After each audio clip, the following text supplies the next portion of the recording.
So everyone seems to be saying, start a side hustle. It's going to solve all of your problems. Yeah, you're going to work hard, but it's going to make it as long as you work hard. But what they're not telling you is cancel all of your free time, take away any of your free time from your family, and your side hustle may not succeed, especially if it's you starting your own business. Today, I want to have a real talk about side hustles. I want to talk about the pros and cons, the good, the bad, the ugly. I want to talk about all of it. I have started so many side hustles myself, some my own businesses, some working for other people. I feel like I have a lot to say about it, and there are good points and there are bad points, but I feel like sometimes when you watch videos about side hustles, it's only about all the good or only about all the bad. So I want to get into that today to try to give you a well-rounded viewpoint of side hustles. And quick disclaimer, I am not here to dissuade you from starting a side hustle. I am not here to convince you that you need to start a side hustle. I'm just going to give you some information that is coming from my own experience. Feel free to take everything I'm saying with a grain of salt because we are all different. Every one of us is different. I can't speak to your exact situation or your exact circumstances. So just take what I have to say and customize it to fit you. Maybe it doesn't apply to you at all. That's okay. Take what you like and then just leave the rest. First, I want to talk quickly about my experience with side hustles. I have been doing side hustles for probably the last almost 15 years. I started out doing some side work. I used to be a bookkeeper and I would clean up books for people. And so I did that a little bit. That was my very first sort of side hustle almost 15 years ago. So I did that for a little while. And then I also did some contract work for attorneys. I am a paralegal. I have a paralegal degree. So even though I don't work in that capacity now, I have done that almost my entire adult life. But I did a little bit of that contract work for some attorneys. I also did some books for attorneys, just miscellaneous things here and there. And then I also did some virtual assistant work and work from home jobs. I would be working at the office. I just did a whole big mixture of different things. And I also started my own businesses. Now, here's the interesting part of that. Most of the businesses that I started were failures. And I don't know if that's like a national average thing that most businesses fail. I've heard that before. I don't really know if that's true or not, but I will tell you that that has been true in my case. Now, some of the businesses that I have started did succeed. Some I'm not doing any longer, but some I am. So I do run a cake website. And you may know this from my other videos, but that has been a success for me. And I was just as surprised as you might be, but it turned out to be pretty successful. But I have failed at many other things. So that wasn't just like pure luck. Probably some of it might have been luck, but I worked really hard on that. At the same time, I worked really hard on all of my side hustles and they didn't all make it. I also started a candle company where I was making and selling candles. So it seems like a good idea when it's in the fall, but if you live in Texas and it's in the summer, there's no way to ship candles in the summer. They're just going to melt. So I really didn't think that through, and I was going to markets and not selling a lot. So that's one of them that failed. I also started other websites that didn't go anywhere. You know, this is what I'm telling you is that not every side hustle, if it's a new business, is going to work out. And sometimes you're just taking a chance. That's okay if you're willing to take that chance, but you just kind of have to know that going in. So that's my experience trying all kinds of different things, working for other people and working at home, outside the home, doing my own businesses, all kinds of things. I try all kinds of things. So let's talk about the different types of side hustles and the good and bad for the different types. So the first one is starting your own business as a side hustle. The good news is it's kind of fun. It is fun to think and ideate on starting your own business. You can do the branding, you can do the logo, and it's just fun to do all that.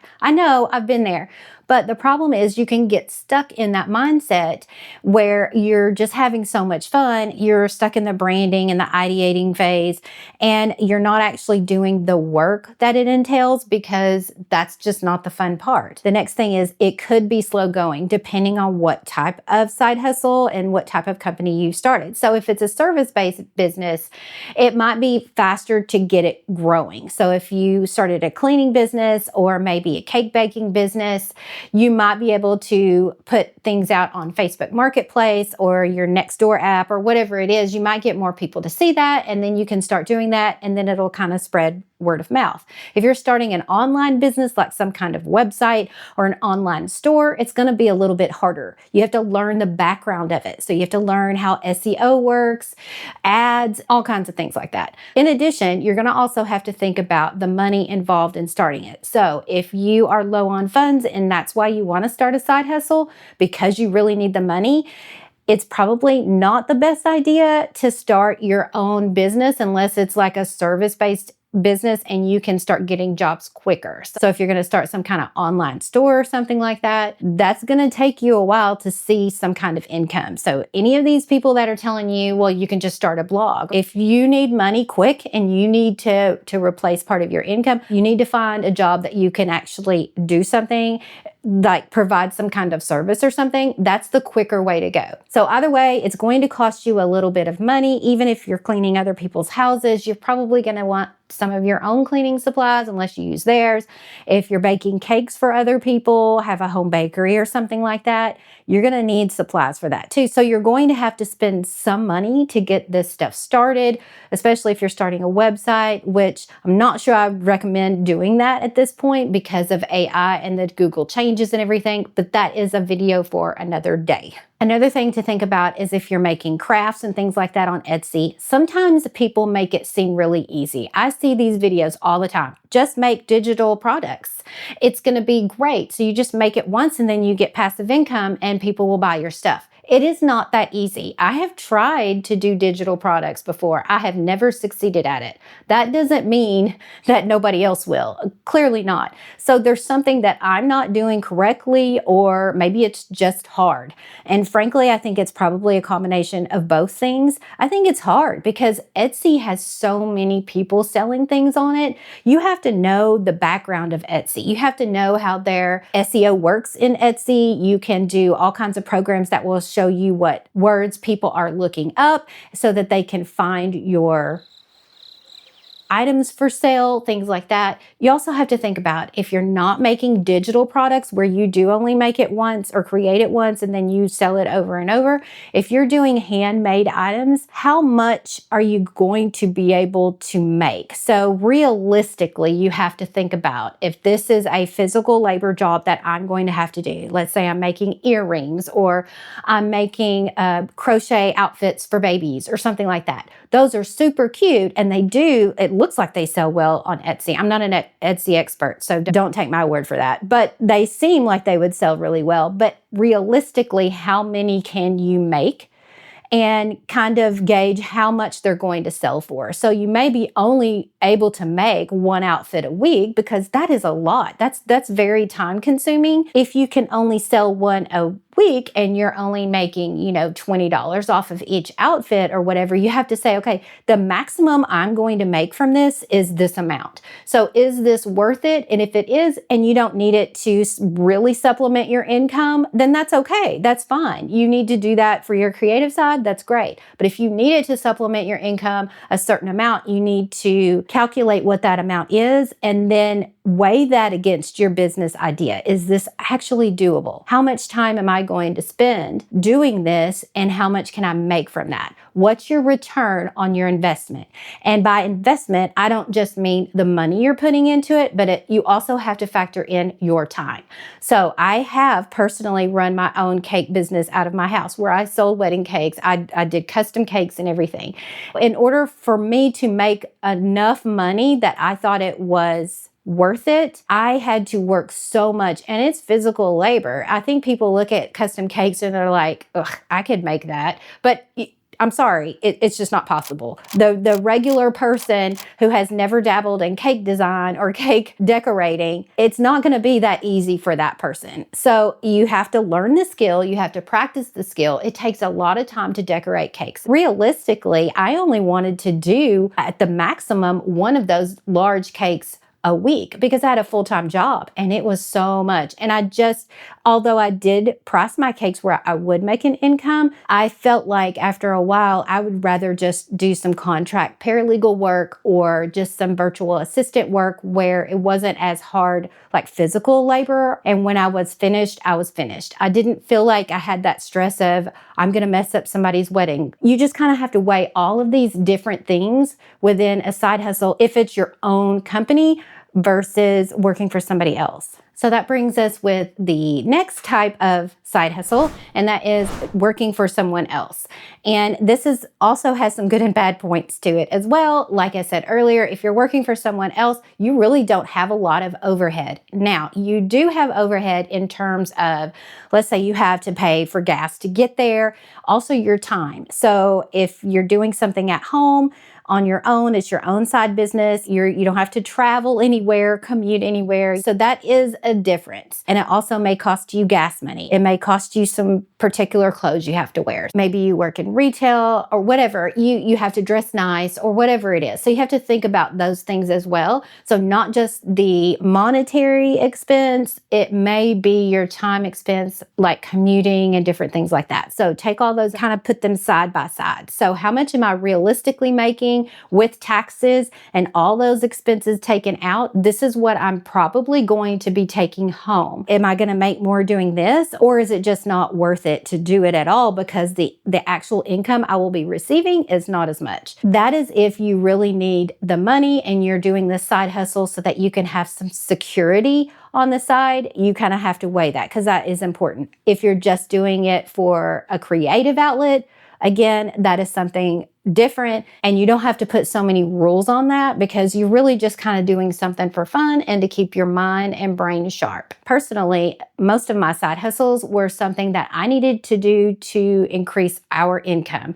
We have 4 kids together. I had 1 and Scott had 3, and we were always trying to figure out how to get more income. And so I was always doing little jobs on the side for income. Now, when I started my cake business, it was probably more on the side of creativity. He was working out of town all the time. The kids were getting older. I wanted something for myself that I could learn to do. And that started out as sort of a creative outlet for me. Oh my gosh, there was just a lizard on the window. Oh, he's cute. Weirdly enough, that was the one business that eventually got somewhere. It kind of took off. Not quickly. It took a couple years to actually make an income from that website, but it eventually kind of took off, and it's been working well for me so far. But it's kind of interesting that that was the one thing that was more of a creative outlet than a making money outlet, and that's the one that took off. It's funny how that works. All right, so here are some of the bad parts about side hustles. It's going to take time away from other things. There's no getting around it. We all have the same 24 hours in a day. Now, some of us get more done during those 24 hours a day, but it's still 24 hours and we're only one person. We cannot be a robot, and we have to give ourselves a break every now and then. We have to have some rest time, even though theoretically we think we can work and work and work and we'll sleep when we're gone. That it just doesn't work that way. We're still human. We're not robots. We're going to have to rest or we're going to burn out. And I have talked about burnouts before, so you know how I am about burning out. We got to keep that from happening. So the bad part is you've got to take time away from your family or other things that you might enjoy doing that might be worth it for you. You might not have a choice, actually. If this is an income thing, you might not really have a choice but to have to do that. And so things like that happen. I have been in that place before, and you just have to kind of deal with the cards that you're dealt at that time. Usually in my experience, it gets better. So I can't ever promise you 100% things get better, but usually they do. You just kind of have to try to keep your head up as much as you can. Now, if you're starting a business, you have to know going in that it is going to take time away from your family or your other priorities. And you have to try really hard for that not to take over. And I know this from experience because I did let it take over. I get in zones and I go all in on something and I forget about other things that are going on in my life. And I have to have the other people in my life tell me, this is what you're doing. And sometimes I get really defensive about it because we're humans and this is how we get sometimes. But I'm much better at listening now. It doesn't mean that I don't automatically think, no, I'm not. but I can stop and think about it. Am I? Well, they feel like I am. So then maybe I need to just slow down and chill out about it for a little bit. Keep that in mind, that as much as you might want to work on your new side hustle, like if it's a new business that you're starting, other people also live around you and in your life, that you have to keep those other people in mind and the time you're taking away from them as well, even though you might want to spend 100% of your time working on this new venture. The other thing that could happen that might be bad is that if you have started your own business, it might fail. I've already mentioned that most of the businesses that I started have failed. Either they have failed or I have realized they're just not workable because I'm working too much for the return that I'm getting, or I just get sick of doing them. Plain as that. And even if you work for someone else, it might not work out as well. You might figure out, I'm exhausting myself doing this, or I'm not getting paid enough to do this. I'm not getting the return. So you have to keep that in mind too. Doesn't mean you can't try. Sometimes it's good to just try things out, as long as you're not going to be out a lot of money doing it. Or I guess if you're okay with that. I've never been okay being out a lot of money for nothing, but to each their own. I'm just saying that realize when you go in that just because you're starting a side hustle doesn't always mean it's going to succeed, especially if you're starting your own business. You have to keep that in mind.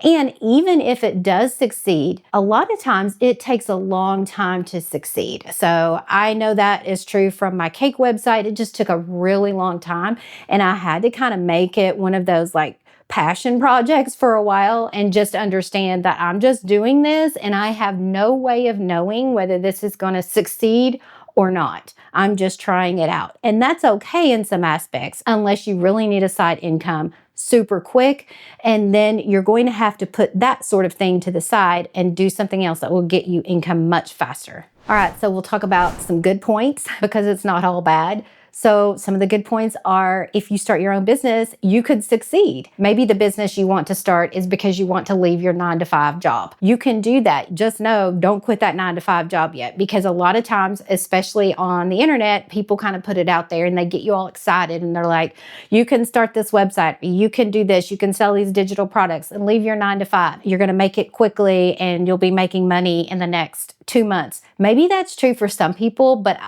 personally, that has not been the case for me. Personally, anything that I've ever started took a while to get an income from it. That's just in general. I think that's normal for new businesses. So realize that going in. But once your business starts to succeed, there is no other feeling like it. It is so exciting to feel, and I think it's okay to feel this way, to feel proud of what you have built. I think that's completely fine to feel that way, because when you work hard on something and you see that other people like it and it's succeeding, it feels really good, especially when you start something that you have no idea what you're doing and you're learning something completely new.